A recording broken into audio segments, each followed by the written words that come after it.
In the tapestry of life, where every thread holds a story, America in Black and White emerges as a haven for the voices echoing through the heart of our communities.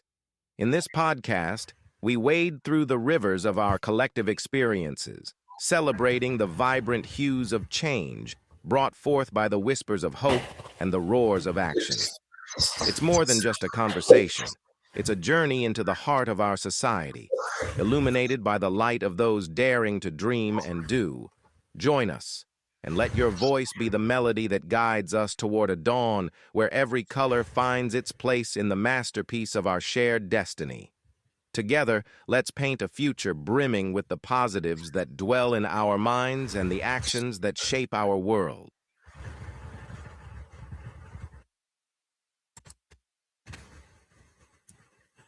Good evening, family, and welcome to another powerful episode of America in Black and White. I'm your host, Charles King, and tonight we're leaning into the heartbeat of community, the places where culture, identity, and belonging meet. In every generation, there are individuals who don't just show up for their community, they build community.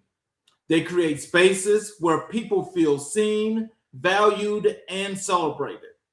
They remind us that connection is not accidental, it is intentional, work rooted in love, courage, and authenticity.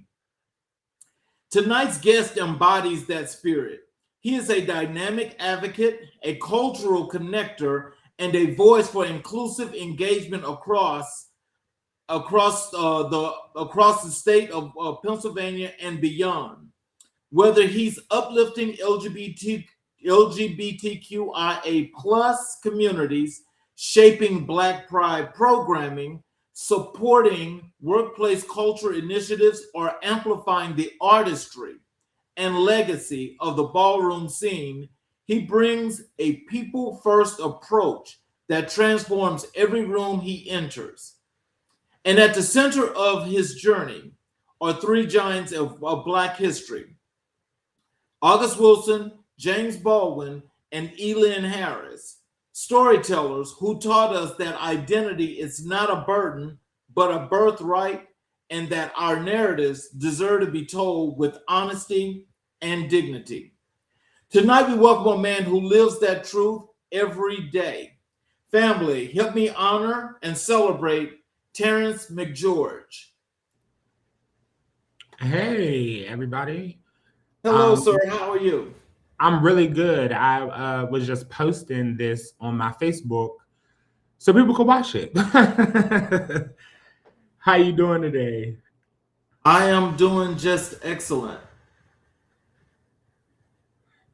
Yeah, this is such an amazing opportunity and pleasure for you to decide that you want me to do this. And so just listening to how awesome you were with all of that nice stuff you said, I was like, oh, okay. Well, is there anything you like to say to the audience before we get started? I would like to say that June is a very special month. As somebody who is a part of the queer community as well as a part of the Black community, I was just having a conversation with my friends earlier that, I would love to get to a place where our communities don't have to decide if we're Black or if we're gay, and our intersectionalities would be respected in both communities, right? That's a big theme, I think, for this month, for Black queer people, just in general, of what that looks like for us and how, we fit into the landscape of culture. So, what I'd like to do, first of all, I want to thank each and every individual that's tuning in at this point, and I want to thank you all for your continual support. And I'll say to you all, please enjoy the show as we go along. Terrance, what I like to start with is, like I do with every show, is I like to start where I like to let people get to know who you were before you came to be this great person that you are today. So if you can take us back, what was your childhood like, and how did it shape the person you are today? Oh, that's a really good question. My childhood was I would say eventful. My mother's side of the family was very religious. My father's side of the family wasn't, but my dad, I'll put it to you like this. My dad's side of the family had some affluence, I should say. Lived in a decent, very nice neighborhood in the city of Pittsburgh. It was called Penn Hills back in the day. That's where most Black affluent people lived. And my mom's side of the family lived in the projects. So I had the duality of growing up, with some privilege, and then also low income, food stamps, that sort of thing. I also was a child that was in the system, CYF.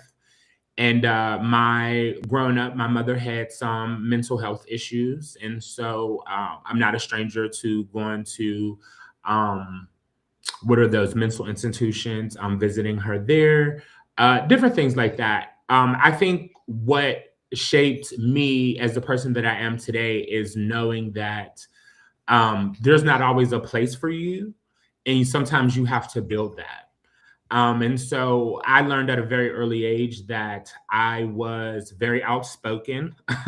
I always wanted things to be equal, right? I always wanted things to be, well, you said it should be like this, and why isn't it like that? I was one of those type of kids. I really was. And not because I wanted to be sassy or rude or disrespectful, but I was trying to find an understanding of what the world looked like. And from what people would tell me, that's not always necessarily how the adults in my life showed up or just situations were for me. It wasn't until I became a teenager that I realized that the world isn't just black and white, right? There's some nuance there, some gray areas, and that you brought up one of my heroes, Elan Harris. I was in high school when I discovered his books and saw a world outside of the world that I was in, that you could be Black and gay and be a professional. And even though it was just a book, it was something that really built something in me and pushed me to find people that were like me, and to also hold myself to a standard that I can do whatever I want to do if I work hard. So when did you first realize you had a passion for community and connection? Oh, okay, that's a good one. So when I was 16, maybe 17, I think going on 16, going on 17, I came out to my mom. I came out to my parents. I had the unique opportunity of my father being gay as well. But I grew up in the 90s, so it wasn't great that he was, right? So like even his side of the family, as well as my mom's side of the family, they weren't happy about it, right? And then here I come being who I am. And so I came out, and my mom, she cried and basically said, "Oh my God, you're going to die HIV." That was, just what she thought. And so obviously that made me not want to date or, be involved romantically with anybody. And so I started going to the Gay and Lesbian Community Center. And I met someone, her name was Lindsay Sickler. She's still a community advocate, a white older lady till this day. And she introduced me to safe sex prevention. And so I would go to different clubs, colleges, high schools even, and do safe sex prevention. And so that was the start of my community advocacy and building that, because at the time, this is the early 2000s, like 2003, 2004 is when I started. The HIV rate in the Black community was super high. And a lot of my friends were getting it and they were passing, or, they were really sick and they didn't have anybody to talk to. And so that's how I built community, right? I wanted to empower my community. I wanted to advocate for them. And I saw the effects it was taking for the people that were in my community, right? So like some of my friends would be here today and then they would get sick and then they weren't here anymore. Or some of them, when they came out, they were homeless. Now we have to remember this is 20 something years ago. And so now I'm old enough to be able to see the benefit of people accepting their children and their brothers and sisters and their parents and stuff like that. But during that time, it was very common for um, people to be kicked out of their homes. Actually, one of my best friends and I both, well, a couple of my best friends, we suffer homelessness, and we were able to find community in that way and protect each other and do whatever it took for us to be okay. Wow. So, who were the early influences in your life who encouraged your voice and identity? So I did want to shout out Lindsay Sickler. She was one of them. And then there was this man that I met through Lindsay called Mackie Freeman. And we created a nonprofit together, but it was years of us working together and me recruiting my friends and bringing them in to do safe sex prevention.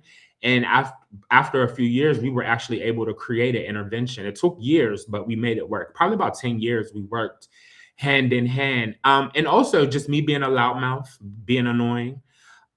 Because one of the biggest things that happened when I was a youth was the city of Pittsburgh didn't have like, and I don't know if this is like this in all cities, but LGBT people didn't include Black people, if that makes sense. A lot of the services in the city were, especially HIV prevention services at that time, they were geared towards white gay men. Even though our communities were the ones who were facing the most challenge, the dollars weren't going there, the services weren't there, and even for Black women too. So it was partly me and my friends really, really advocating, showing up to different meetings, explaining to the health department the needs that we had here in the city of Pittsburgh, that really started to create change. So yeah, that was how it went. And I did have people around me that nurtured my voice. They allowed me to I want to take off this background really quickly because it's just messing me up. Like I don't know if it's messing up the audience, but it's killing me.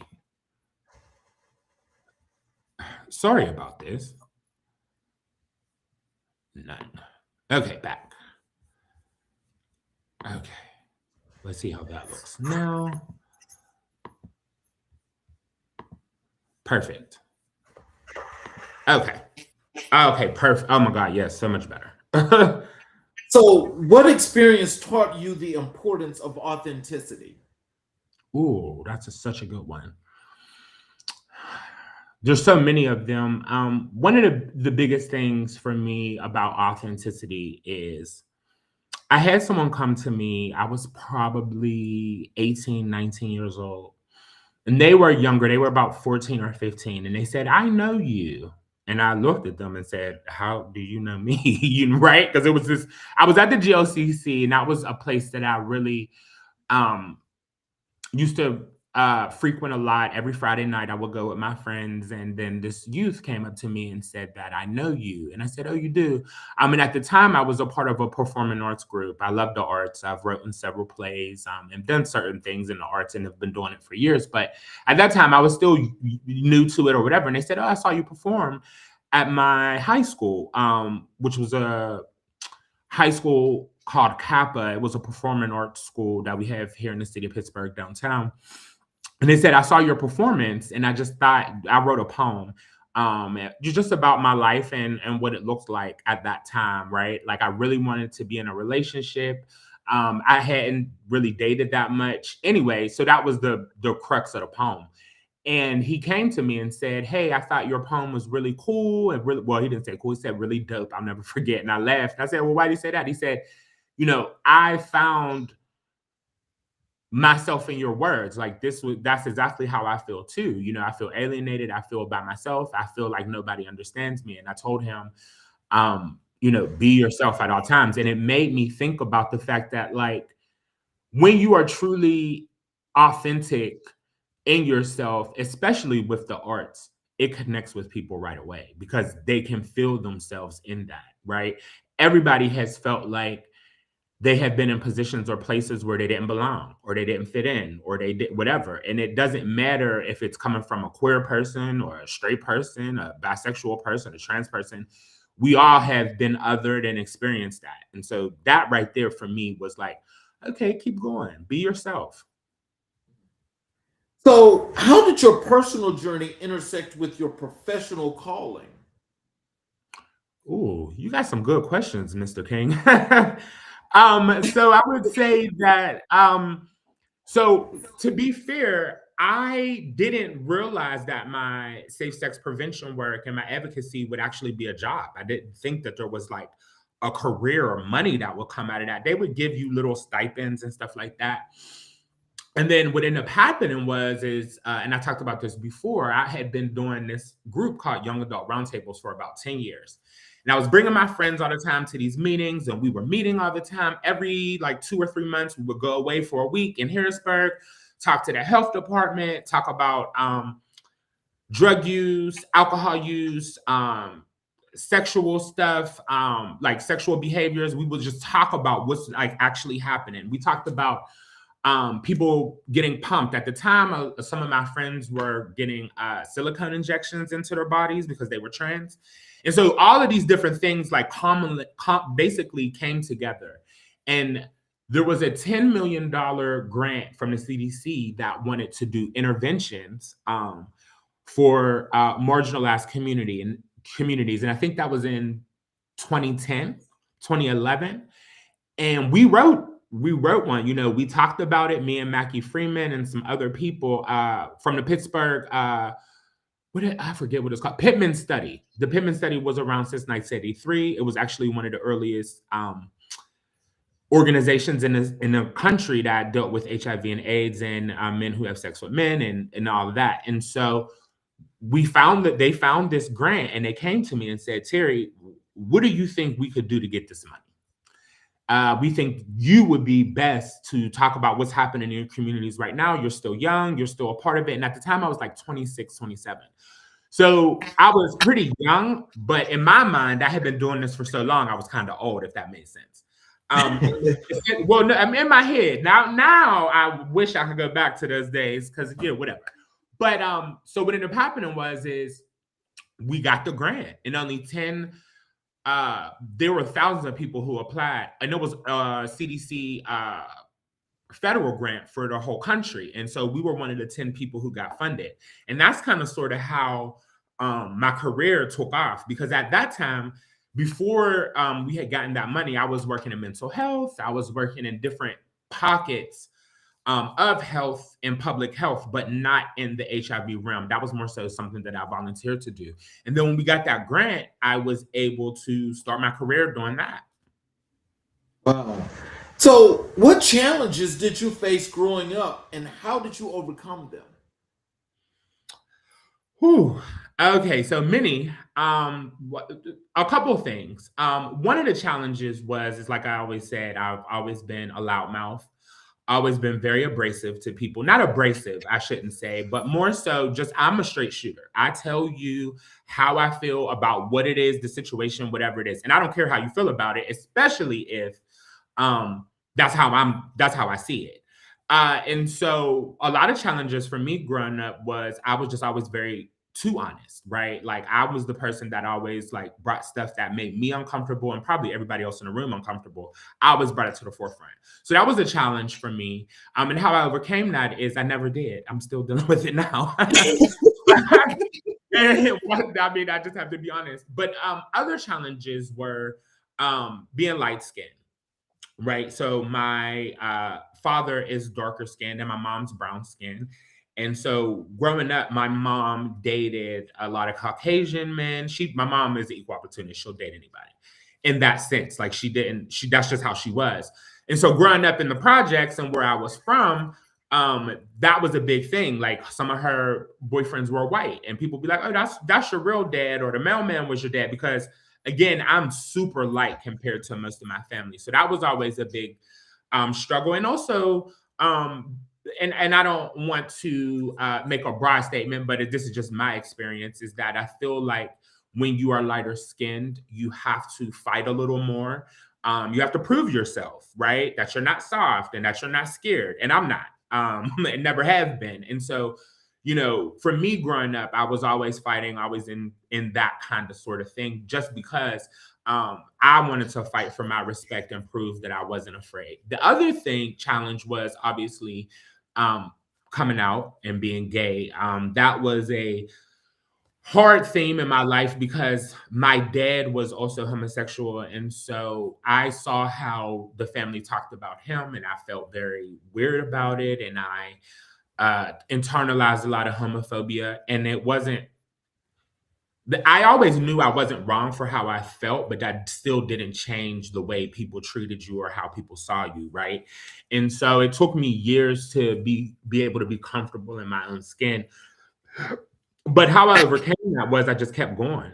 And then the last challenge that I had growing up was my mom, like I told you, growing up when I was living with her, we lived in the projects for a majority of my childhood. But when I became close to a teenager, we moved to a suburban area in the city of Pittsburgh called Baldwin. And Baldwin is a very affluent area in our city. I went to school with like hundreds of white kids. Mind you, when I was in middle school, I never met any white kids. Like I didn't go to school with them. My school was all Black. And then she switched us over to suburbia. And that was a huge challenge and reset for me because I didn't know how to relate to them, right? And they definitely didn't know how to relate to me. And so it was rough. That's all I can say. It was definitely a challenge. And how I overcame that was I just realized there was nothing I could do about it. And I had to get through it. Because the big thing for me in all of that, I should say, to wrap up in a blanket is that, and I realized this at a very young age, probably about 13, 14, is that tough times don't last all the time, right? So like anything that's a challenge for you can be a challenge for you right now. But eventually, you'll be able to move forward and you'll be okay. And that was just an arching theme, right? So like a lot of the times where people were judging me for coming out and being gay, I was able to be like, well, in Elance Harris's books, you know, there's a lawyer and he's living in New York City in a loft and he got a boo and he's thriving and professionally. And so I was able to take my mind out of what I was dealing with right there and then and realize that in the future, that I would be successful. I would be able to live authentically in my life because I saw people like James Baldwin and researched them. I saw people like August Wilson and I researched them and they were able to be successful and be their authentic self. So, let me just do a follow-up because, you said quite a few interesting things there in those challenges. So like the first thing is I understand in our community, I understand how colorism is. And I know that for a young man and a young child, that could be very, very difficult. What were some of the things that you were actually dealing with internally when you thought about the colorism and how people were approaching you about being so light? So no, that's so funny. I'm glad that I love the fact that you asked that question because one of the things that I do know about my color is that, and I have to say this before I say anything else, is that I know that I benefit from white privilege. I'm not going to sit on this interview with you and not say that a lot of the opportunities that I have gotten is because I'm lighter skinned and I have green eyes. That is just a fact. And I'm not saying that I'm the most handsome man, but I'm easy on the eyes, right? And so that's helped me in my career, right? And a lot of times, to be quite frank, my race is ambiguous. So let me take my glasses off for people to see. Is that I could be Puerto Rican, right? I could, from just what people see visually, and not saying that that's what I am. I could be part of the Latino community. I can be a part of the Arab community. I could be a part of the Black community. I could be mixed, right, with anything. So I'll give you an example. My sister has lived in Brooklyn for years. And one year I went to go visit her and I went to the Puerto Rican Day Parade. And I was like 15 or 16 at the time. And I saw a Dominican person for the first time. We don't have Dominicans in Pittsburgh, or at least at that point, I didn't know what that was. Let's just say that. And I went up to him and started talking to him like, oh my God, you're so handsome. I'd never seen a Black man with he had like bluish, grayish eyes, curly hair, but he was dark skinned, and I had never seen that. And I said, "Oh my God, for a black man, I never seen, you know." And I'm explaining that to him, and he got mad at me and was like, "I'm not black, I'm Dominican." And I look at my sister, and I'm like, "What is that? Like, what is he talking about?" You know, I mean, because I was just uneducated into what that was, right? And so for me, growing up, race has always been a universal theme in my life, right? Because like I said again, my race has always been very ambiguous, and so there are times where white people specifically, let's say on the job, thought that I was mixed, and so they would have conversations with me like, "You're not like the other ones, right?" No, listen. They will have conversations with you where I'm looking at them like, "I'm black. Like, do they not know? Like, how offensive that is." But because they think that I'm mixed, that they basically will talk bad about the black community. Or other races have said things to me like, "You know how it is with them." And that would, I've had Latino people say stuff like that to me in regards to white people and black people, or both. And me being someone who is black at all times, I'm looking at them like, what do I say in this moment? How do I educate them? And a lot of times as I've gotten older, I just don't even, I don't, because I feel like I can't put energy into correcting you, to teaching you, because if you wanted that, that wouldn't have been what you would have said to me in the first place, right? If you were serious about seeking knowledge and about affirming a subset of a community, you wouldn't even have said those negative or racist or colorist things. And I would say how color has impacted my life, like I said, is that I have been given many opportunities. I will say that. The downside of it is that a lot of times you're made to pick a side. Again, my race has been ambiguous. And so there have been things on jobs or things in my personal life where people are like, "Well, you need to pick." And I don't think it's fair, right? Because I don't even have any other, like, as far as I know, I'm just all black. So I don't have any other subsets that I'm representing. I'm just representing a black man, right? And so sometimes it's really hard because I've had black men specifically, and women, in workplace environments, or even in my personal life, where they say I've only been successful because of the color of my skin. And so it's more so you're discrediting me, right? Just because I'm light skinned. And that's the part that we don't talk about in the black community. And I'm not saying, again, that light-skinned black people don't benefit from the colorism. But what I will say is that you would think that you would get the most love and embrace from your community, instead of them looking at me as a barrier or somebody who doesn't get it. I would think that you would look at me as an ally. And I can't always say that in the black community that I felt affirmed. I wouldn't be authentic if I said that. I haven't. So go ahead. I'm sorry. I was just going to say that goes for family and friends, because my sister is darker skinned and she's older than me. And I do remember being a kid and us going to the stores with my mom, and how, people will come up to my mom and say, he's so handsome, his eyes are so pretty, and them not saying anything about my sister. And how she took that, right, and internalized it, that just without going too deep, she took that personal, like it was a personal attack on her, when it wasn't. I didn't know, right? I was a kid. I was just, "Oh, that's nice. This lady gave me a lollipop," or, "Oh, they're being very nice to me." I just thought that that's just how the world was. But then as I grew up and started to see that we were definitely treated different. So as you mentioned that in the professional environment, in the LGBTQ community, have you experienced those same things? Yes. But to be fair, I haven't. Okay. I'll say this. One of the things that is unfortunate, right? When people think you're light-skinned or you look like what people look at as attractive, they assume that you're dating people and you have all this stuff happening behind the scenes, like you got all these men after you and stuff like that, and my phone would be dry as sandpaper.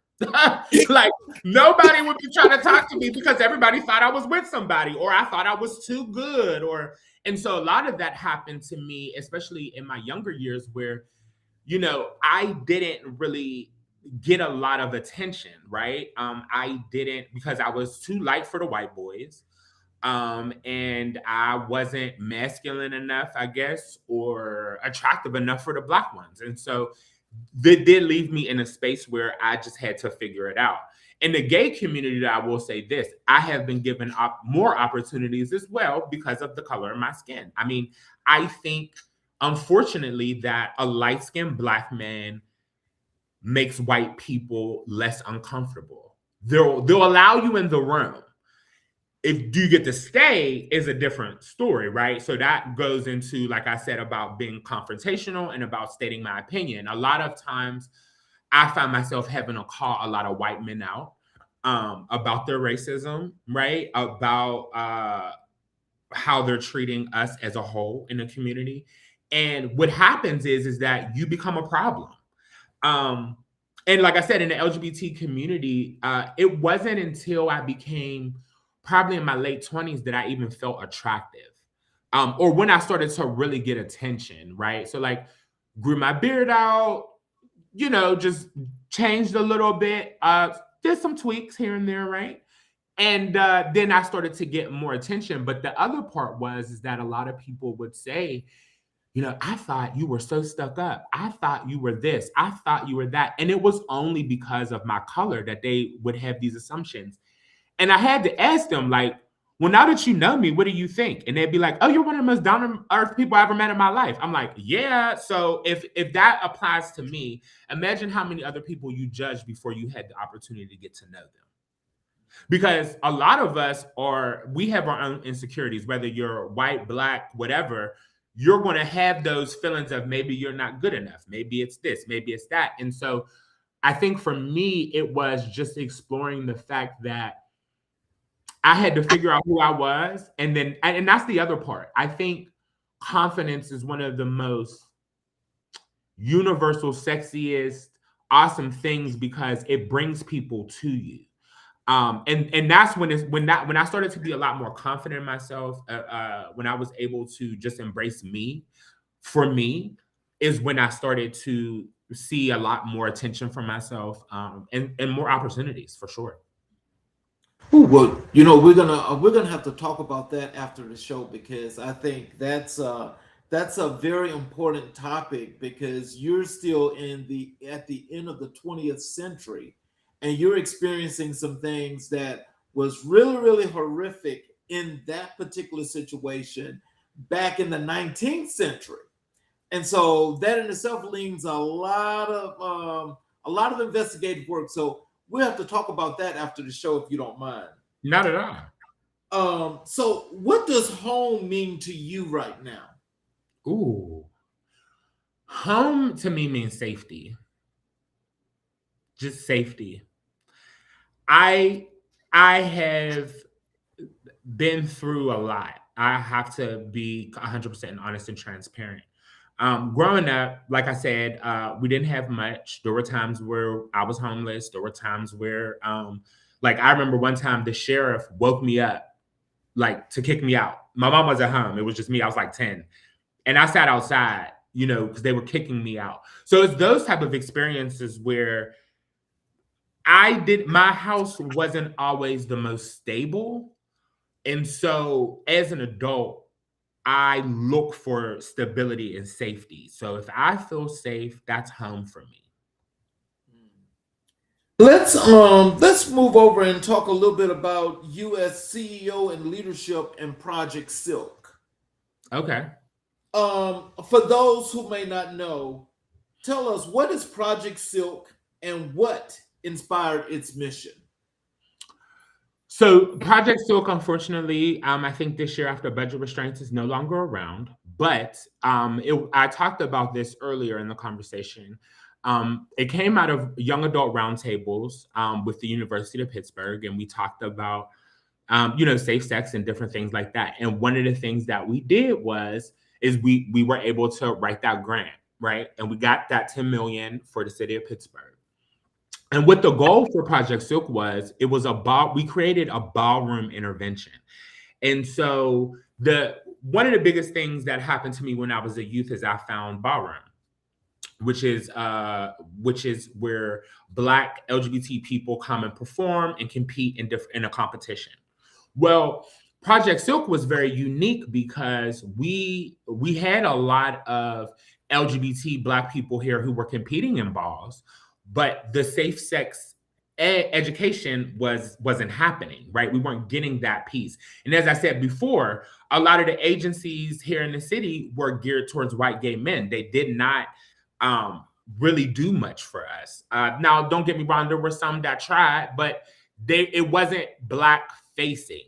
Project Silk was created by me and my best friend, Michael Brookins, and we wanted to empower the community, give people HIV services, people who were homeless, give them a place to take a shower, give them a place to come and eat, give them a place to get clothing, give them a place to come and do a resume, give them a place to come and practice their craft as far as ballroom goes.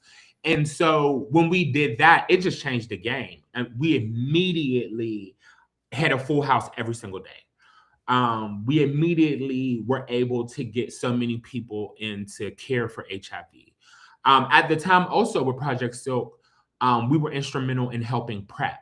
And so I don't know if people are familiar with that, but PrEP actually started out of the University of Pittsburgh.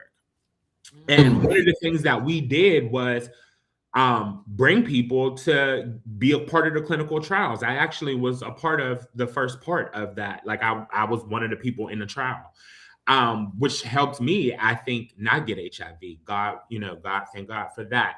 But that was the goal, and that's what we did with the program. Yeah. So, how did you step into the role of CEO? So, how do I say this? I was the CEO, right? The creator or partner, but it was not like that on paper. And Black people know this firsthand, right? Not to defame any race, but we know that a lot of times a Black person will have an idea, will have all the goods, will have what you need, but a white person will come and take that idea and run with it. And that's what happened. That's what happened to me, right? And so I was in my early 20s. I didn't know what getting a $10 million grant meant for me and for the community, right?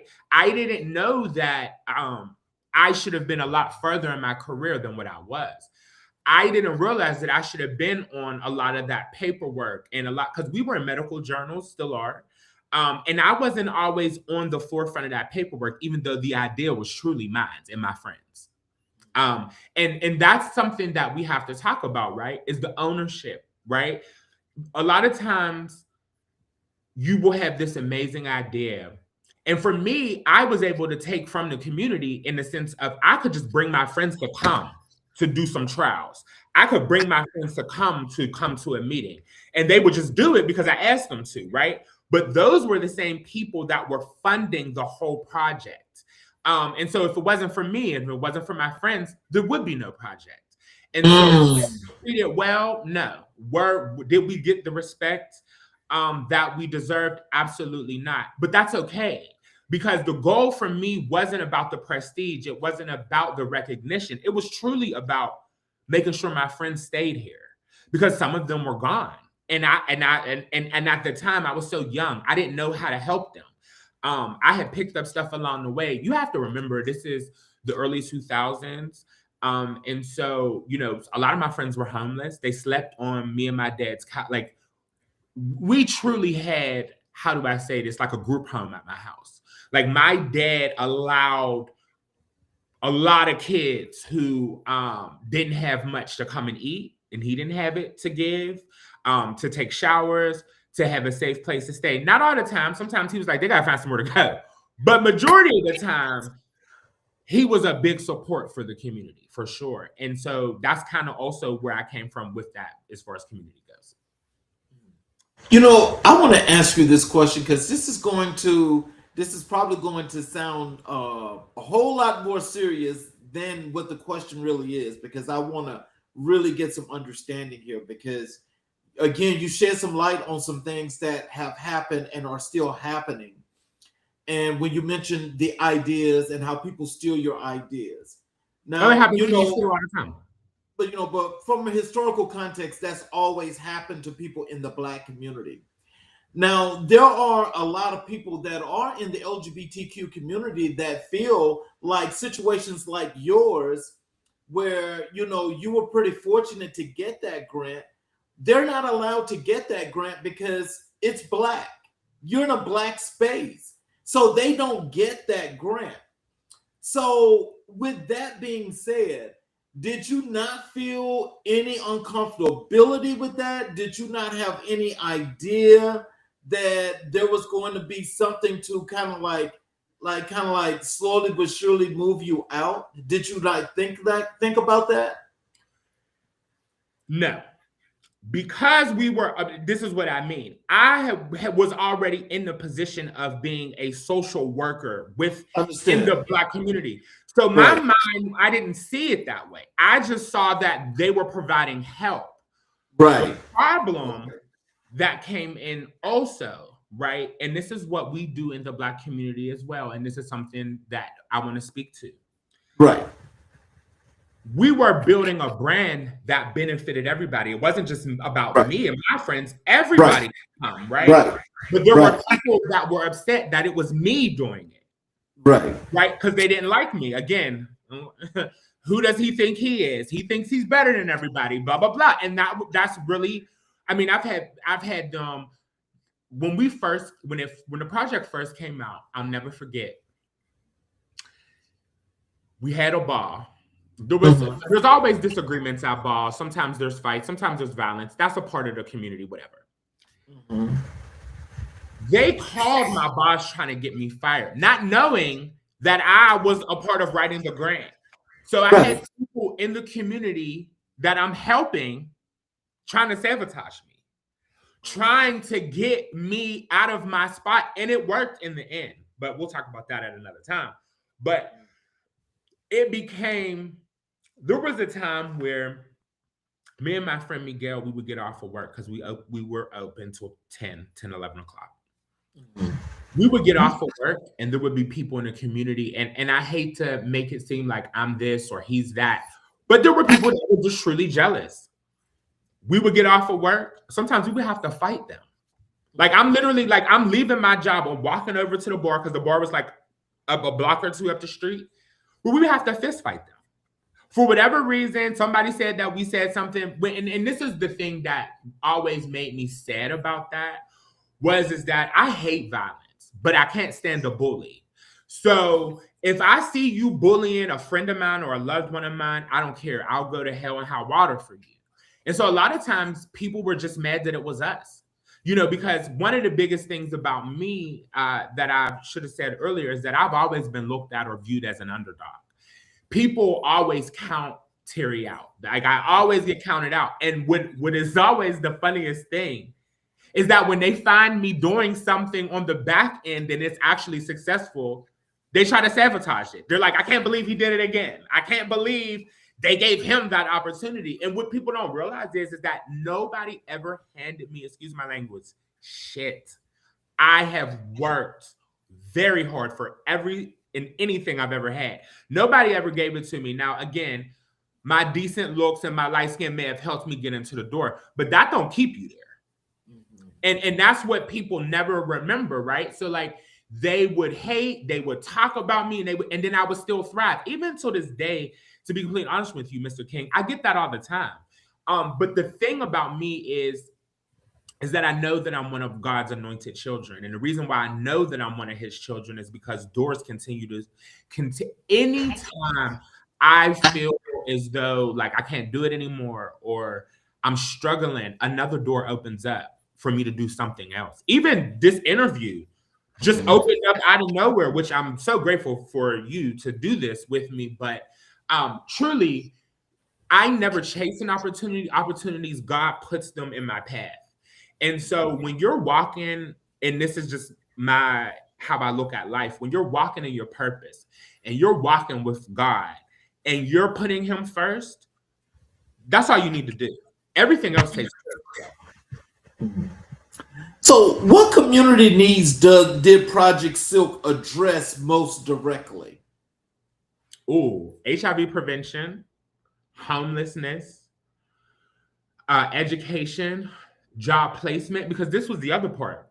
We started to create jobs for the LGBT community, right? Because and a lot of the people that we hired, they didn't have degrees. Some of them didn't have GEDs, high school diplomas, and they were able to come in and work at Project Silk and teach them certain things like creating programming, basically pushing them in that public health realm. And a lot of the people that started at Project Silk today are some of the most impactful in the city of Pittsburgh. From activism to HIV prevention work to their ballroom career, Project Silk was instrumental in a lot of that for the city of Pittsburgh. So, how do you ensure your programs remain culturally responsive? Youth. That's the only way you can keep a program alive and keep a program well, is by bringing in the 15, the 16, the 17, the 18-year-olds, because those are the people because this is how I seen it, right? As someone, I'm 39 now. And so I remember me and my friends learning, right? And not becoming a part of the epidemic of HIV. And what that looked like for the trajectory of our lives. Some of us are still HIV negative because we were able to be in that space. But one of the things that was really instrumental for Project Silk was people were able to get the services that they needed without feeling judged. And they were able to get the services that they needed from people that looked like them, that understood the community that they were a part of, because we were a part of it. So that made people feel very comfortable, very safe, and they were able to utilize those services. And I don't know if people don't realize how impactful youth engagement can be for your programs and for your programming, you're doing yourself a disservice, because those are the ones that are going to bring their group of friends to keep those numbers going that you need, right? Those are the people that we really need to be educating, because let's just say this, between 17 and 25, everybody thinks they knows everything. You think you know everything, right? You've done it. You're the best at it. Nobody could tell you nothing. By 25, you hit that wall. By 25, you realize another thing, right or wrong, right? You start to realize that this is what the world really is. It ain't what I thought it was. This is what it is. And that's how you keep the program alive, is by understanding you don't know nothing and you need to learn those skills. And if you get them when they're young, by the time they're 25, they already had that conversation in their head and they're just moving forward with life. You know, they're just rolling with the punches. But if you don't get them while they're young, two things happen, or at least that I've seen. Either A, they become disillusioned. They become uncaring. They lack empathy because they feel like no one cared about them. So why should I care about you? Or they turn to drugs, turn to prostitution, turn to those different things. And so it's really important that you nurture those youth, right? And to bring them up. That would be my answer. Yeah, so as we talk about the youth, can you tell us, what does youth empowerment mean in your organization's context? That they're the reason why we're there. We are it. That they are the real reason why we were there, is because we had lost people who were 16, 17, and 18-year-old. And if anybody knows what it was like in that time during the HIV epidemic and crisis, you remember that there wasn't a whole lot you could do about the fact that your friends, because here's the thing. If you have a long-standing disease like HIV, that takes a lot of work to keep up with the medicine, to keep up with the doctor's appointments. And you're 16, 17 years old. You're not going to do that. At that age, I felt invincible too. At that age, I felt like I was never going to have any health problems. I was fine. And no, I wasn't. As far as like I was out there and could have gotten stuff that I couldn't get rid of too. And so I had to start to now, because of what my mom said to me, and I always say this, that was like my origin story for prevention, because she really thought that I was going to pass away. And I thought in my head, don't laugh at me, y'all, but I thought that I was just going to get HIV just because I was gay. I didn't know that I was uneducated. And then she's crying, and I didn't know. I had to go to a couple workshops for them to be like, you have to have sex first for that to even happen, Terry. But that was me learning. I think one of the things that saved me is that I've always been very, very curious. Like I always want to know something. Like I always want to learn something.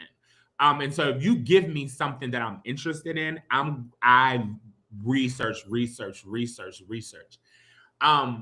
And I love sharing information with people. I love telling people, oh, this is where you should go to this. You should do da. I'm just one of them. And so that helped me for sure. So let's talk a little bit about a Black Pride ballroom and your cultural influence. Okay. Tell us, how did you first get involved with Black Pride? Oh, wow. So I got involved with Black Pride probably like 2008. And I didn't know her well. Her name is Felicia. I forget her last name, but everybody knows who Felicia is. Shout out to you, D-Rock. And Felicia just like came up to me one day and was like, oh, I love everything that you're doing. We should collaborate. But we never really did. And then years and years passed. I always supported the cookout. I always went. I didn't really do much as far as like any helping. But then 2020 came about and Felicia wasn't on the board anymore. And it was this gay man. He was. And I helped him plan the event. Like got him sponsorships. We got Maya down here to perform for us. We did a little ball. We did some stuff. And then the next year, Felicia was just asking me, did I want to be on the board? And I told her no, because I just felt like that was a heavy lift for me. And then she had gotten hurt. Well, not hurt, I shouldn't say. She had a neighbor who was super racist. And we started protesting for her over in that affluent area, Penn Hills, that I told you about. And they didn't like that. And so we were on the news. It was just it's a long story. But essentially, she came this year and was like, I really want you on the board. I know you've been turning me down, but can you really do it for me, please? And of course, I've always helped get them sponsorship, like with my job at the county. So I work for the county during the day, doing community engagement. And of course, I always make sure that we cut them a check and make sure that we helped in any way we could, getting stages for the cookout that we do here and just different things. I've always been a door that someone that she could lean on when it came to the planning of stuff. I always extended the grace and opportunity to help. I just didn't want a title. I just didn't want to actually have to go to a board meeting once or twice a month, just because of life, But she wore me down. And I said, yeah. And so this will be the first year that I'm actually like on the board and planning stuff. I'm currently planning the ball right now with a friend of mine, and we're excited. So can you tell us, what does Black Pride represent beyond the celebration? I think Black Pride to me represents intersectionality. And I said this earlier, and I was talking to a friend about it, about how the duality of a Black gay person, whether they're being trans, whether they're a male, whether they're trans, whether they're bisexual, whether they're lesbian, is very hard for us to be confident in our gayness, right? Like families have now come a long way as far as like not kicking out their kids or not showing them love, but actually celebrating the queerness of us is still not there. And so I think by having events that are for us, by us. Oh, and let me add this part too. White pride isn't, and when I say white pride, I mean the larger prides in all of the country. You don't see a lot of Black voices there. There might be one token Black male. You ain't all three. You ain't getting all three. You're just not, right? In the leadership and the representation. And I think that gives queer people, especially queer people of color, a disservice because we're gay too, right? Marsha P. Johnson started the revolution, right? And that was a Black trans woman. Yes. And we she did. And so here's the thing about that, right? Why is it that Black people, we start these movements, we start these awesome programs, awesome movies, just the creativity, the most amazingness, the advocacy that we do, and the erasure of us. And that's, for me, what Black pride provides, is that it doesn't allow us to be erased. Because those white people at those larger events will erase us. That's just the nature of what happens. That they don't care to make room or space for you, and you have to carve out your own. And that's something that I've been very lucky and that I've always been able to do at any job or any opportunity that I've given, is carving out a piece for us. And so that's why it's important. Wow. You know, I gotta say, I think that last part of your answer, your statement, I think it makes more sense in the resonation, you know, of the exposure and all the things that the Black LGBTQ community does, but nobody knows that they do it. But everybody thinks that, I'm sorry to say it, but when they see the LGBTQ community, it's always the white perspective or the white persona of that. And I think that is more than just a disservice, but I think that when you have programs or when you have things now that are starting to be more of an advocate to showcase and highlight that, I think that that's when people now are starting to take notice, is that this is what we do. That's what they do. Is that a fair assessment? Oh, man. Ooh, okay. I'll say this. I was the first Black person, I should say, in the city of Pittsburgh that sat on the board for gay pride, white pride, big pride here. And I was the first person to do a ball here in the city of Pittsburgh for pride. Pride now in the city of Pittsburgh is ran by a person named Daylin and a person named Dina and Lindsay. And Lindsay I talked about earlier. And they're Black, which is great. What you will find, though, is that when you are that person of color in a space like that, some of your Blackness you have to shed it. You're not allowed. I'm just keeping it real. I'm just trying to be honest. Yes, sir. You can't bring your full, authentic Black queer self to these events. And we talk about it all the time about how it is that. Look at who's doing. Yes, it's great that they're in those positions. And I do nothing but support that, because I think that from the hard work of me and some others that don't really get mentioned, because this is the thing about me.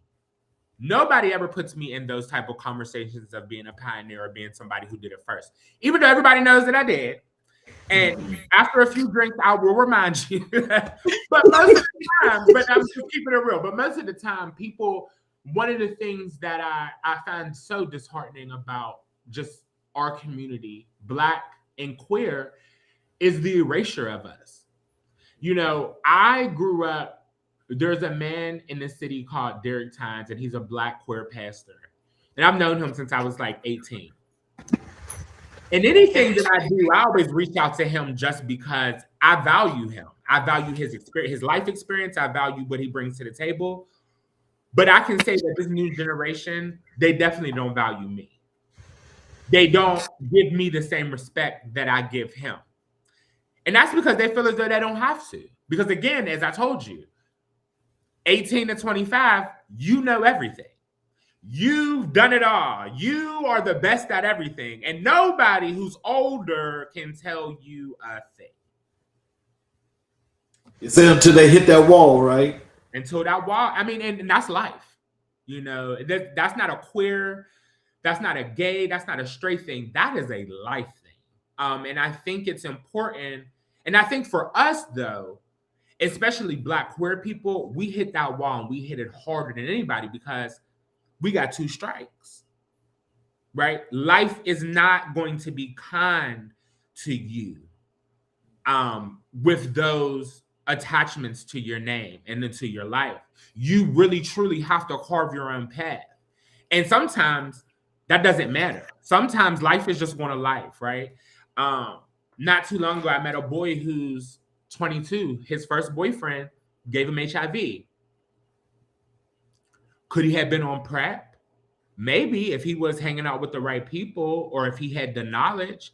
But that's life hitting you, hitting that wall. You know better. Maybe there was somebody in his life who was telling him he needed to use protection or he needed to get on PrEP. And he decided that, guess what he knew? He knew better. And so that's what I mean by we have to be very, very strategic in how we play the hands that we're dealt. I'm not saying that in life I made all the right choices, but I've always been I'm a Pisces. So we see everything. We feel everything too.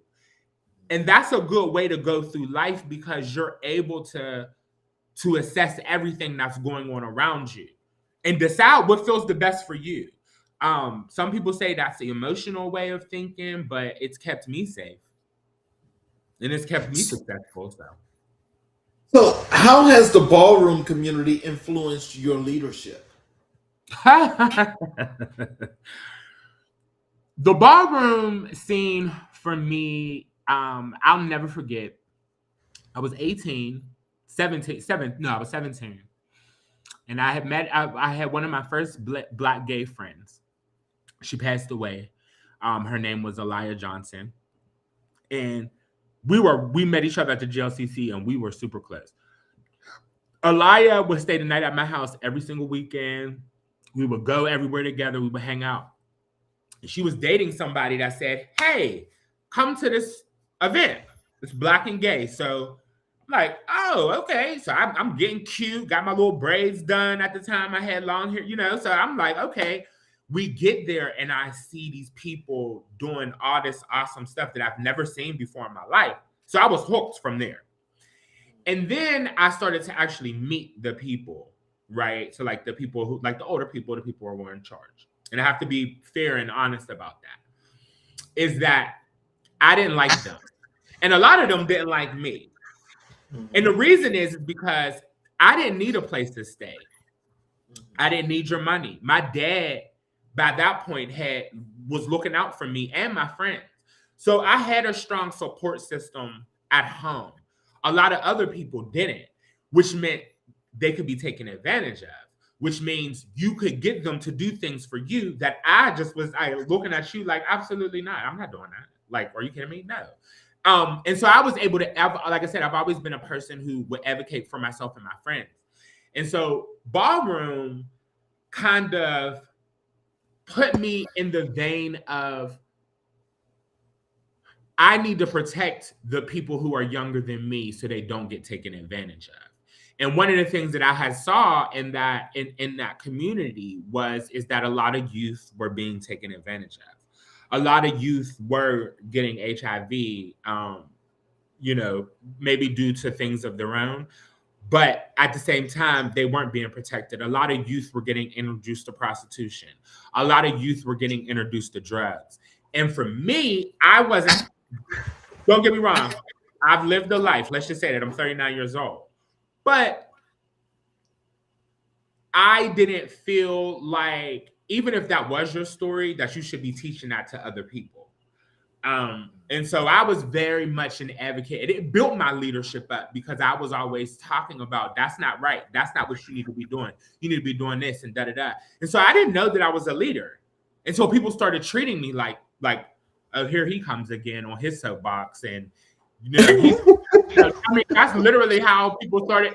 I promise you, Mr. King, that is how people started talking to me. Like, here you go. You don't know everything, Terrance. You don't. Yes, I don't know everything, but I know that leadership for me.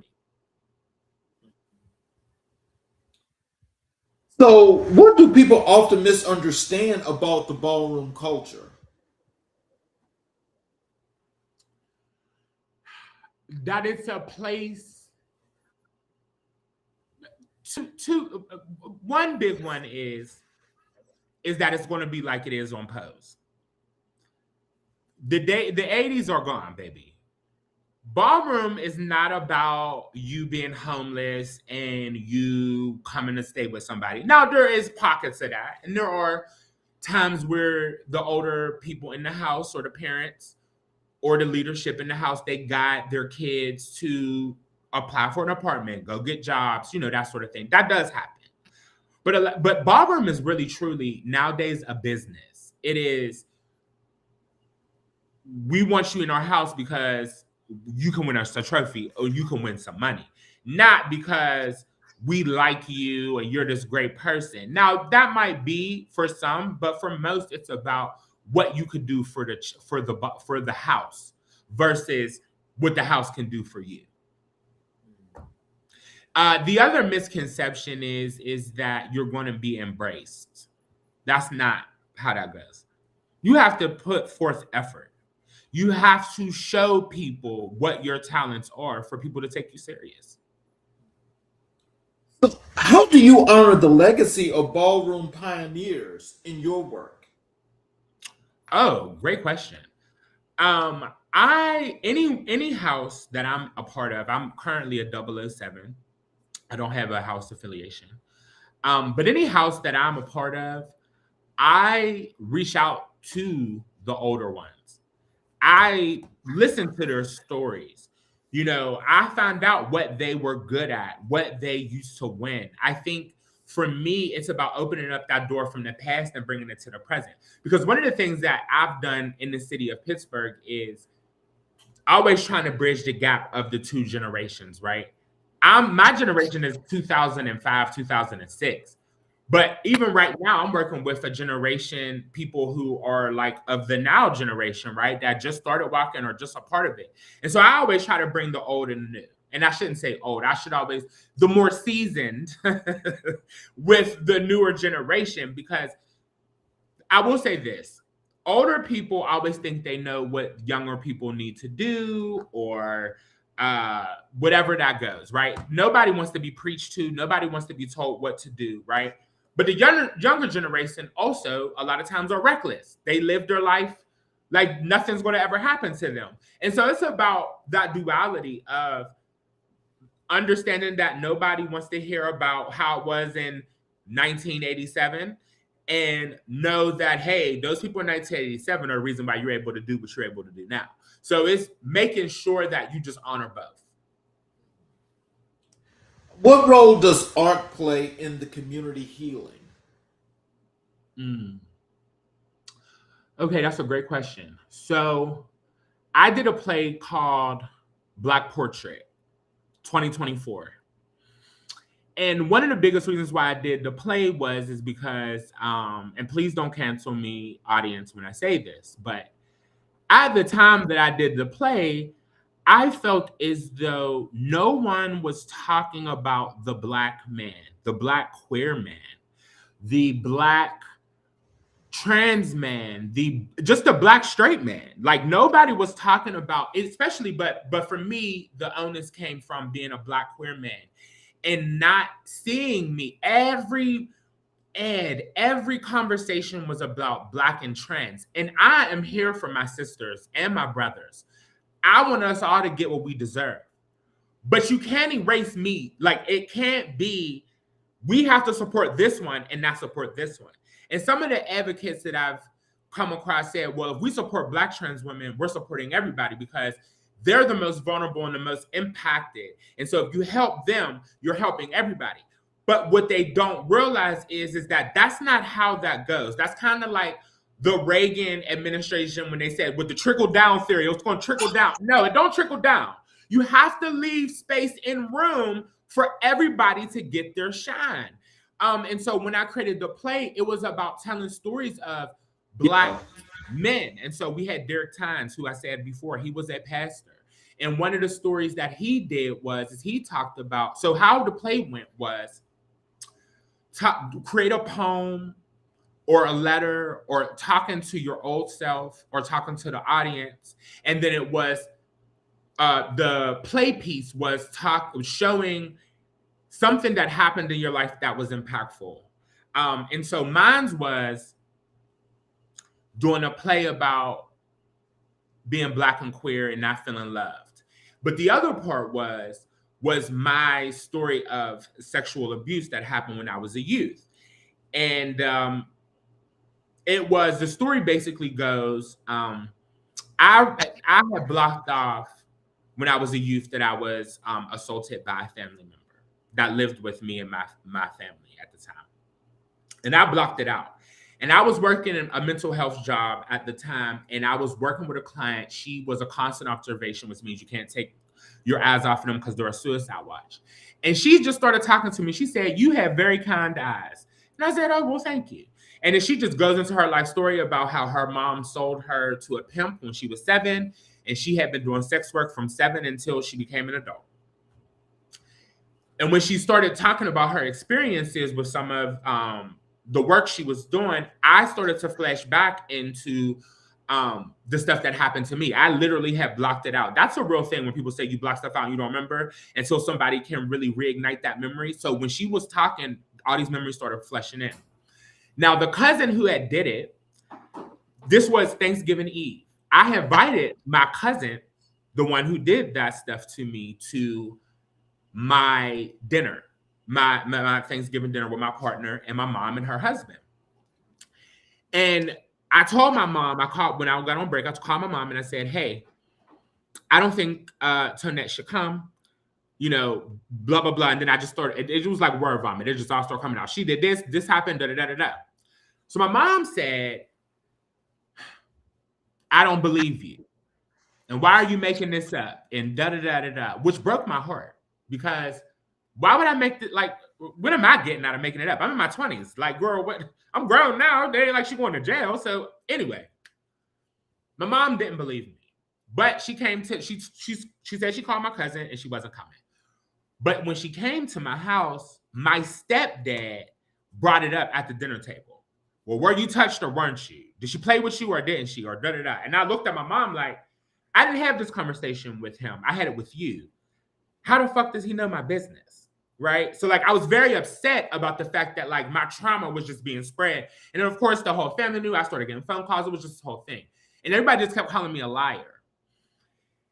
And I think that impacted, and it has impacted my relationship with my mother in the sense of, I just didn't feel as though she was trustworthy.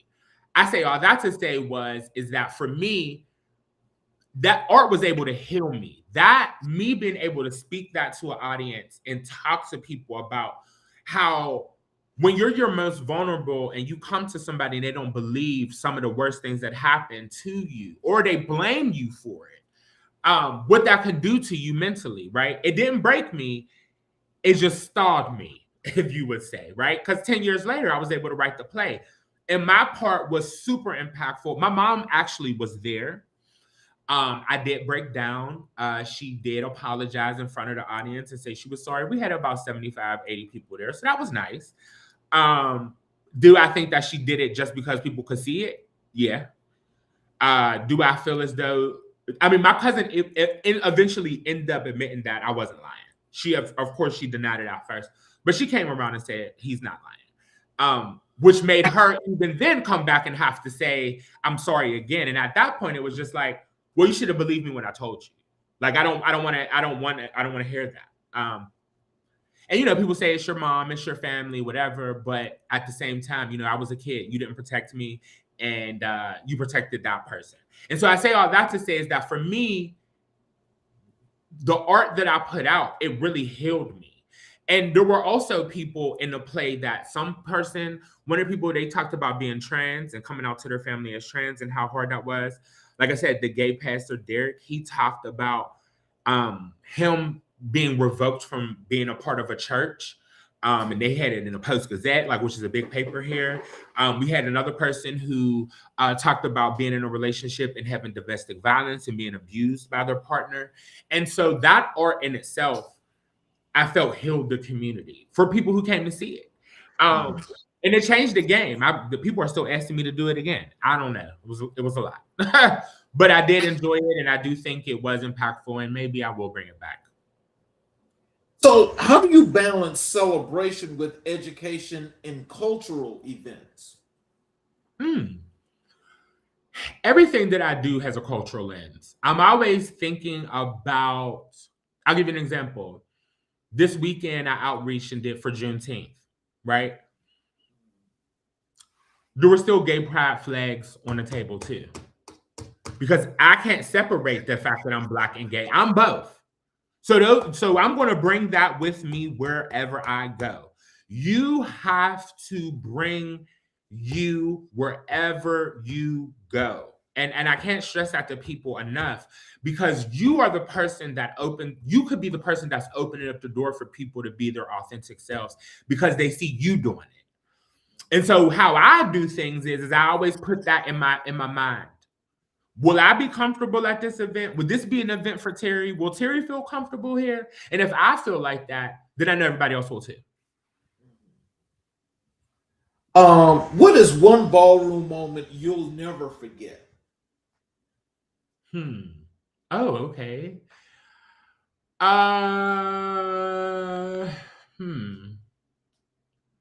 The first time that I walked in Baltimore and actually won. I'll never forget. What was that experience like? Like I said, I've always been an underdog, or at least people tried to make me feel like that. And so when I went to another city, to another place, and they told me that I was celebrated and I was handsome and that I deserved it, it just made me feel good. It made me feel like I belonged, because one of the biggest things about ballroom is you don't join fraternities, you don't join work groups, you don't join ballroom houses. You do join it for the fun of it, but most of the time you join for that sense of belonging. So how does ballroom empower identity and expression? Oh my God. A ballroom empowers identity because you can be whatever you want to be when you get there. You can do whatever you know, the categories allow you to take your creativity to the next level. It allows you to expand your mind. And I'm a super creative person, especially when I tap in. It takes me a while to tap in because I always have like 50 things going on. So when I'm actually able to sit and focus and dig and dive into my creativity, I can get lost in it for days. Like, I mean, I'm talking about not answering the phone, not going to work. Like, I could really get lost in it, which sometimes I have to cut that. I have to cut it off because that's my happy place. Like when I'm able to create an event, when I'm able to create a play, when I'm able to write something, when I'm able to really dive into that truly creative zone, that's honestly and truly where I feel the most safe. I tell my partner this all the time, and well, he says it to me all the time, is you always have so many great ideas, but you always have so many. And I tell him, so imagine if you were me and this was your brain and all these ideas are coming to you all the time. Like, it is like, what did I tell my friend? It's like, you ever see, what Peanut? What is Charlie Brown? You know the bubbles that pop up or used to pop up? That's my mind with ideas, especially when it's a creative space or time. They'll just keep coming. They'll be like, boop, boop, boop, boop.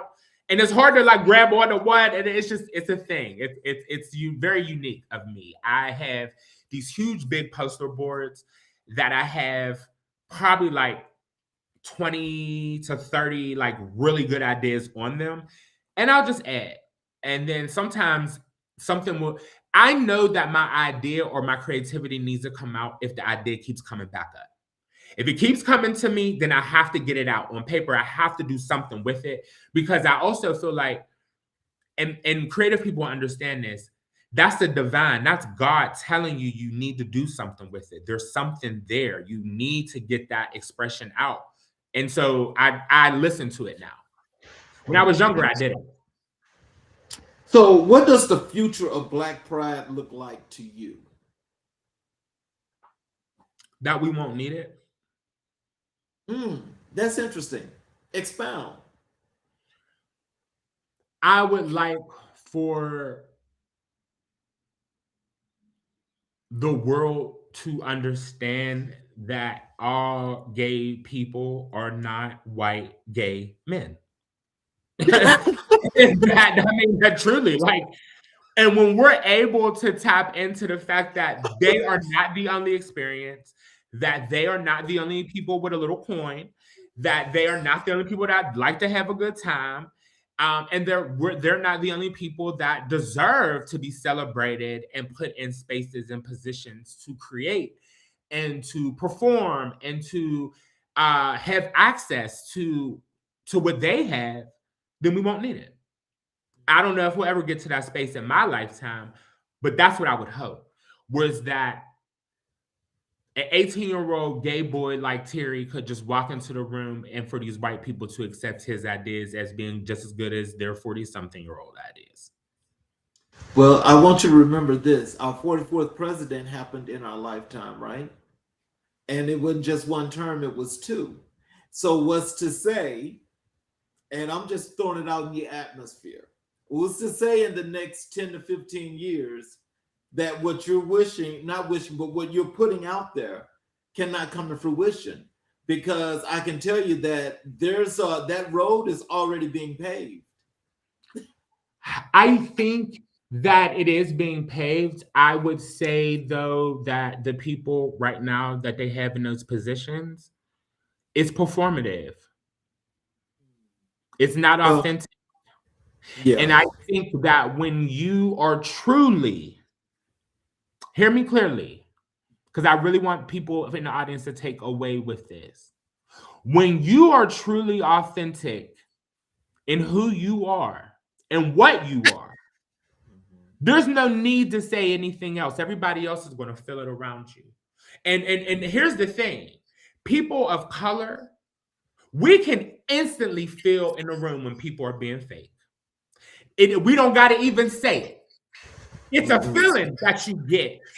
And instantaneous. And when it's the discernment, it's that, and when you get that, you don't, with me personally, I don't even attach myself to things anymore that give me that feeling, because I understand that I'm not doing my community a service, I'm doing them a disservice. Because if they see my face on the flyer, they think that it's a room for them to walk through. And in reality, it's not. I'm just a token. I'm just a person that they're like, hey, come on over here. It's not real. And that's what I mean by us not having to do it. When we can walk in a room, in a space where people just affirm you for being Charles King, a Black, amazing Charles King, but your whole and full identity will be respected and loved and rejoiced. That's what this is about. I think that's what Martin Luther King was talking about. I think that's what Malcolm X was talking about. I think that's what Bayard Rustin was talking about. I think that's the bigger conversation that a lot of times queer activists forget to talk about, is the feeling. You know you're doing the work when the work doesn't feel like work, right? So like us being in those spaces, white spaces or this space or that space, it won't feel like that to us. It'll feel like we're doing what we're supposed to be doing, and that's it. And here's the other part. You don't need the accolades. You don't need those positions. You don't need the spotlight to really create and impact change. You just need to be yourself. You need to have a couple good friends that are going to show up to your events and support you. And you need to just make sure that that's creative and it's fun. I can tell you, I've had so many people in the city steal a lot of the ideas and the things that I do. I never get mad. You want to know why? Because What you do with that idea isn't what I did with it. And it's not going to come out the same way that you did it just because you did it the same way you saw me do it. The reason why it was the way that it was is because I did it, because it was my idea. It's not going to be the same thing if you duplicate it because you're not me. And so I think it's just so important that people take the time to understand that when you live in your truth, when you're authentic with yourself, you can do anything. Because is feeling like, oh, wow, this is new. Oh, I've never, well, I had that idea, but I didn't think about doing it like that. And so that in itself breeds community. It breeds inspiration, and it gives people a space to be themselves. So we, when we talked earlier, I told you that we do Black History 365. When I asked you who were the most influential people in your life and career, you told me August Wilson, James Baldwin, and Elin Harris. Let's start with August Wilson. What about his storytelling speaks to you? August Wilson's storytelling, and I've seen 3 of his plays. And my favorite one was the story about, I think, it's a Netflix. Denzel Washington played it, and so did Offenses. That story to me is just, it's so impactful because it's just real. We all have somebody in our family that went through those experiences. I could see my grandmother in Viola Davis. Just from the reading of the literature, I saw my aunties, I saw my great aunts, I saw them in that storytelling. And it was just truly rich in Black culture, and steeped in the fact that sometimes you don't get what you want. What did I say to you guys earlier? That wall. Sometimes that wall is going to hit you and there's nothing you can do. Can you imagine Viola Davis raising that kid? No. That's a wall. Like that is a wall. You know what I mean? And how do you come back from that? What does that look like for you? How do you manage those trials and tribulations? What makes you you? Because that's what other people or that's what people don't realize, is that it's not the situation that you're in. We all universally experience heartbreak, loss, money issues, job loss, these things. It's what you do with it that makes you you. Like it's how you get up from those challenges, right? Like I've had so many doors slammed in my face, but I always got up. I never stayed down. Never. Wow. Never. So turning to James Baldwin, how has his truth-telling shaped your worldview? Whew. I once a week just watch some of his clips on YouTube. I just seriously, that is literally leisure time for me. And when I watch him, it makes me be more honest. It makes me feel like I haven't reached my full potential, because what people don't know about James Baldwin is he didn't really become famous until he was in his 40s. He wasn't like, it wasn't like he was this 20-year-old ingenue, writing all these amazing books. It was years of him actually going out of the country and writing over in France and traveling the world, and then coming back and helping with the movement. And it wasn't until, he really started doing that work with Martin and all of that was where people really started to take him serious. And so I say all that to say is that I've been doing this work for a long time, and I still don't feel as though I get my due. And that's okay, because I know that a lot of the rooms that people sit in this city are because of me. But I also know that eventually, whether I write a book, whether I write an amazing play, whether I do something that is going to impact the world, that when it happens now at this age, I'll have so much more to say. I'll have so much more wisdom to give. If I would have got success like that when I was in my 20s, I don't know what I would have been able to offer the world. As a 39-year-old man now, I could offer you a lot of things because I've been through so much. Right. Final question. Mhm. Elin Harris gave voice to Black queer narratives. How did his work impact you personally? He gave me hope. Mm. He gave me hope. I'm getting a little emotional. He gave me hope because at the time when I first read my first book, Invisible Life, I was 16. And I was struggling really, really hard with my sexuality. And I was feeling very alone. I felt like I was by myself. And everybody always laughs when I say this, especially in the queer community, because they're like, well, your dad is gay. But he didn't want me to be gay. So he wasn't somebody that I could talk to until I got much older, right? So I had no.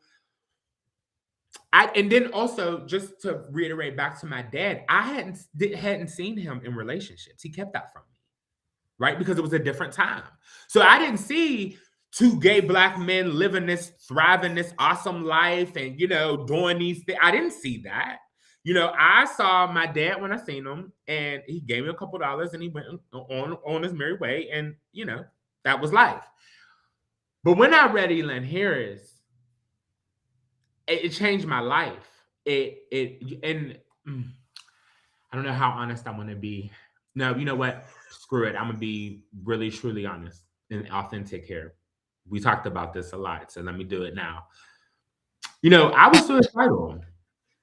I really just didn't feel like there was a space in life that my life had any value, that no one took me serious, like I was nothing. I didn't feel a connection to TV. There was nobody who was Black and queer that looked like me, and I wasn't a drag queen. So RuPaul didn't matter to me because that wasn't my life. You understand what I'm saying? Like I didn't get that. That wasn't somebody that I was looking at as, oh, this is what my life can be. I didn't like women's clothes. So that wasn't a thing that I wanted to do. And I didn't see any, all the Black gay characters that I saw in movies and television, they all did hair and they were extremely flamboyant.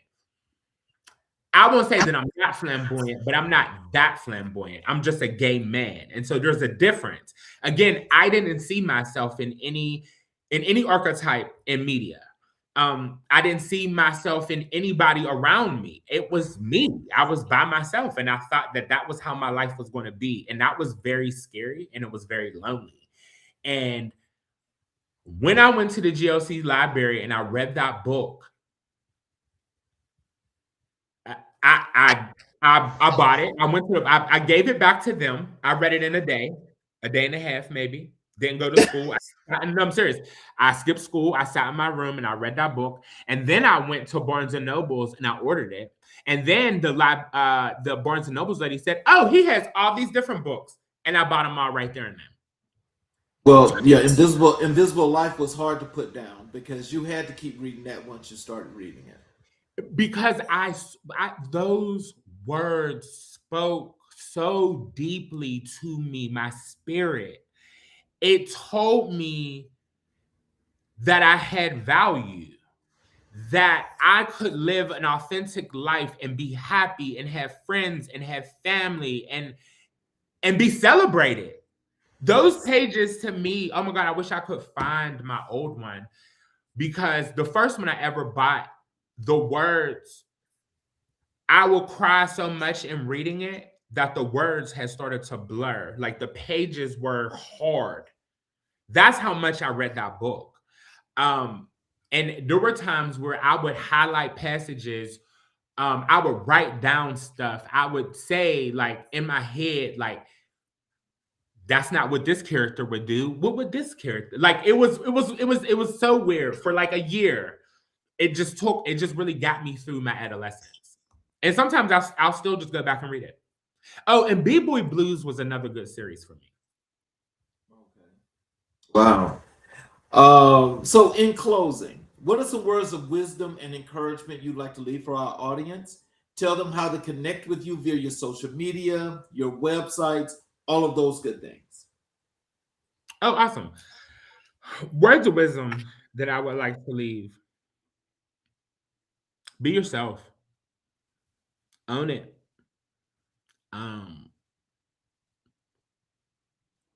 Don't run away from the work, especially when it gets hard. Keep going. And this is a big one for me. Nothing in life that is worth having is easy, and so you have to make sure that a lot of times for me, when life gets really hard, that means that I know that I'm on my way somewhere. It really is. Something's about to break.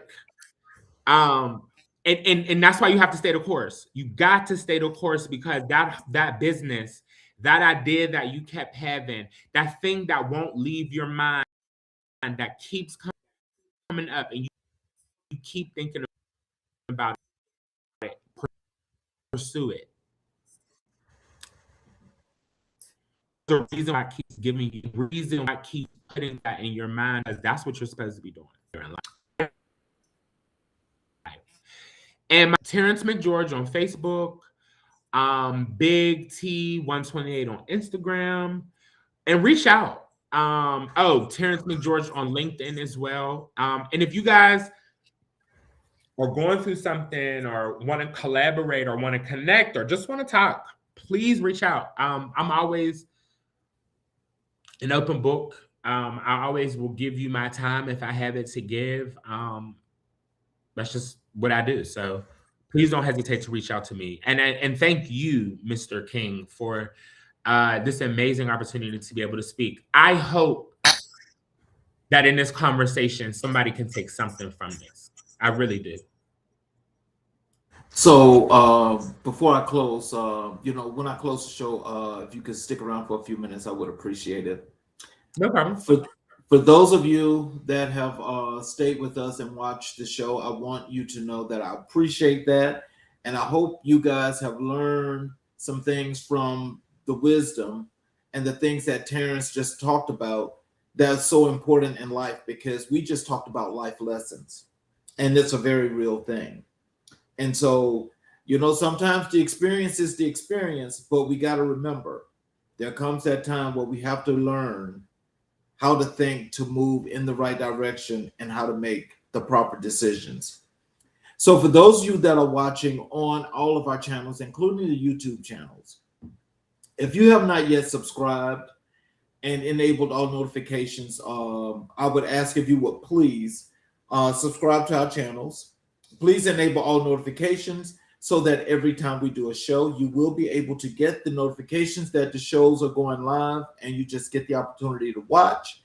And you can also go back and watch all of our previous episodes with all of our great guests that have left an enormous amount of knowledge for each and every individual, for every community, to learn what to do, how to do it, and how to build your community.